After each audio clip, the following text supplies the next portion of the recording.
राति 12टा Biren studio room रे बसी लैपटॉप रे काम करुथाए।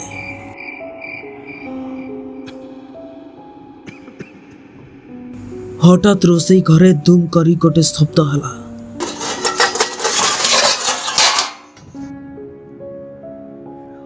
आउ से शब्द सुनी बीरेन चमकी उठिला। एते राति रे रोसई घरे किए? एया भाभी गला रोसई घर को। देखिला बेलकू ता पत्नी दीपा गैस चूल्हा पाखरे कौन गोटे करुची। बीरेन पचारिला, अरे दीपा एते राति रे सेठी कौन करुछ? बीरेन आड़कू चाही अल्प हसी दीपा कहला, ओहो तमे किछि नाइ म तमे जाओ सोइब। एते राति जाए बसी काम कौन करुछ? दीपार कथा सुनी बीरेन कहला, हौ डार्लिंग हौ मु जाउची, तमे भी आस। अरे राति अधरे तमे जेमती घर सारा भूतुणी परी बुलुछ, तमको जिए देखिले डरी जीव। दीपा किछि न कहि बीरेन को जीवा पई ठारिला। आउ ता काम करबाकू लागिला।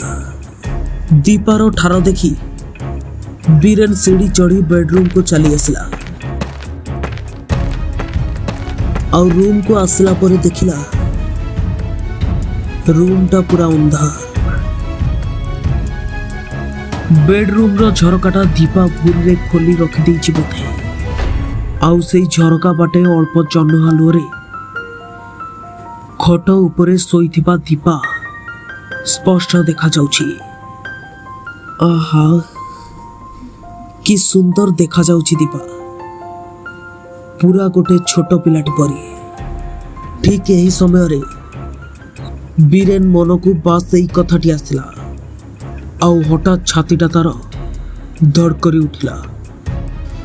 जदि दीपा एठी सोईछि ताहाले रोसई घरे किए थिला?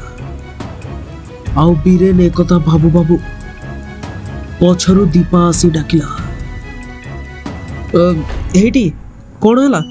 सोई न जाए? दीपार शब्द शुणी बीरेन हठात बुली पड़ी चाहिला। खट उपरे दीपा, एठी ता सामने भी दीपा। एटा केमिति संभव? पार्टी करने को चेष्टा कला, हेले ता पार्टी किछि बाहरला नाही। ता पार्टी जेमिति किए बंद कर देउथला। आउ हठात अणनिश्वासी हेई बीरेन निद भांगी गला।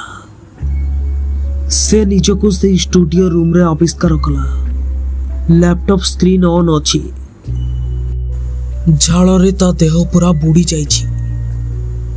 ताहले कौन से स्वप्न देखुतला? ना, थरे जाई दीपा को से देखि आसीबो एति की भाबी से उठी पड़ी दौड़ी गला बेडरूम को।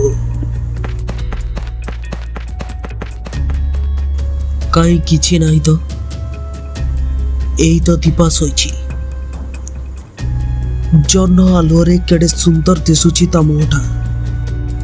आउ मन को मन भाबिला से बोधे बहुत थकी जाइछि, सेथिपाई एमिति स्वप्न देखिछि। आउ तापरे लैपटॉप बैग रे रखी स्टूडियो रूम रो लाइट ऑफ कला। आउ थरे जाई से रोसई घर बुली आसला।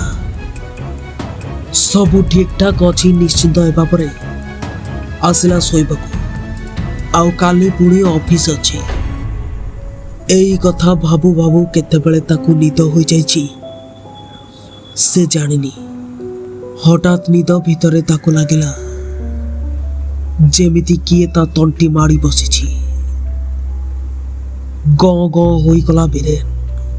निदुआ आखि खोली देखिला बेलको दीपा ता तंटी चिपी धरिछि। आउ बहुत चेष्टा करी भी निजको मुकुलाई पारिलानी। आउ तार निश्वास बंद होई आसला। से भाबिला से आज आउ बंचिबनी। आउ एतिकी बेलकू बीरेन रो निद भांगी गला। आउ से थर भी स्वप्न देखुतला। आज ये सबू कौन बाजे स्वप्न देखुछि से? बाथरूम को जाई मुहरे टिके पानी छिंची आसी पुणी खटरे सोइला। हेले काई आउ निद होउनी। एया भाभी भाभी कड़ लेउटाई दीपा आड़ को मुह कला आउ देखिला दीपा सोईनी आउ बीरेन आड़ को अनाई दांत देखे हसुची। बड़ अद्भुत लगुला ता हस। बीरेन दीपा को हलई कहला ए दीपा अरे एमिति कौन अनिछ। बीरेन रो कथा को खातिर न करी दीपा सेमिति हसु थाए जेमिति छेली छुआ को बाकरे पाई कौन से ही हसे। आउ तीन चारि थर हलैला दीपा को हेले तार किछि प्रतिक्रिया नाही। लागुची जेमिति से गोटे शब हेले शब कौन एमिति हसे। डर लागिला बीरेन को बाहर कबाट आड़ को दौड़िला। आउ एपटे बेडरूम रु सीढ़ी दे किए गोटे तल को आसबार पाद शब्द सुना जाउछि ताकू। एही शब्द सुनी बीरेन जमिति आहुरी डरी गला। आउ से खूब जोर रे दौड़िला। डरी मरी कौनसी मते मेन गेट खोली बाहर को आसिला। आउ खाली पादरे दौड़ी दौड़ी छक रास्ता उपरे केतबळे से निज अणआयतरे आसी जाइछि से जानी पारलानी। आउ अचानक द्रुत गति रे आसुथिबा गोटे ट्रक टे ताको धक्का देला।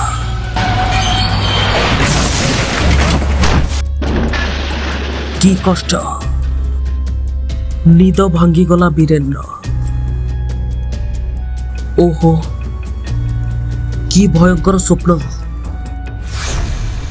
की कष्ट सते अबा नर्क जंत्रणा। आउ से स्वप्न भितर भी अनुभव करि पारुथला 206 खंड हाड़ भांगिबार जंत्रणा। आउ हाथ आड़े देखिला ना से ता बेडरूम खट ऊपर ही सोईची। हेले दीपा काई खटरे तो काई दीपा नहीं कुआडे गला। ठीक एतिकी बेले ड्रेसिंग टेबल पाखरु कौन गोटे खसखस शब्द हला। आउ सेठी कौन अछि जना पड़ु नथला। साहस बांधी बीरेन पात चिपी चिपी आग को गला। अंधार भितरे ठीक करी देखा जाउनी हेले से ठीक ठौरे पारुथला जे सेठी दीपा चकामुली मारी बसीची। पछपटू बीरेन पचारिला ए दीपा कौन करुछ एठी। हेले दीपा को जेमिति किछि सुबु नथला। आउ टिके आग को जाई पुणी बीरेन पचारिला दीपा कौन है। दीपा नाली आखि करी बीरेन आड़ को अनाई जोर पाटी रे विकृत शब्द करी चिल्लाइला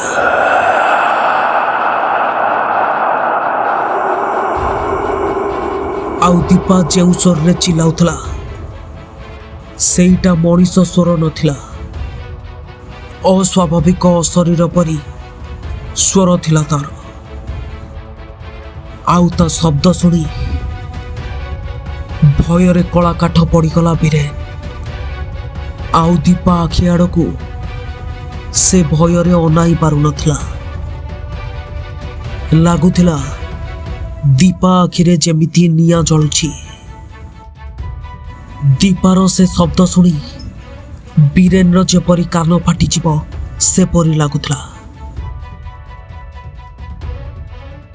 एही समय रे बीरेन रो देह हाथ गुड़ा भୟରେ थरु थाए। से भाबुथला से भी बोधे स्वप्न देखुछि। केही उठेई दियंतानी ताको निदरु।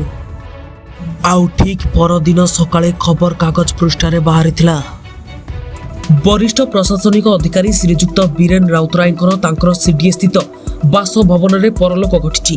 सूचनायोग्य गत 29/6/20 तांकर पत्नी दीपा राउतराय एक अजणा गाड़ी धक्का मृत्युवरण करथिले। आ प्राथमिक तदंतरू स्पष्ट होईछि जे गतकाली निद्रित अवस्था ही से मृत्युवरण करछंती। आ डाक्टर को कहवा मुताबक यह एक विरल रोग जहाँ खूब कम लोकंक ठारे देखा जाए। तेबे तांकर मृत्यु रे राज्यर बहु वरिष्ठ व्यक्ति शोक प्रकाश करछंती।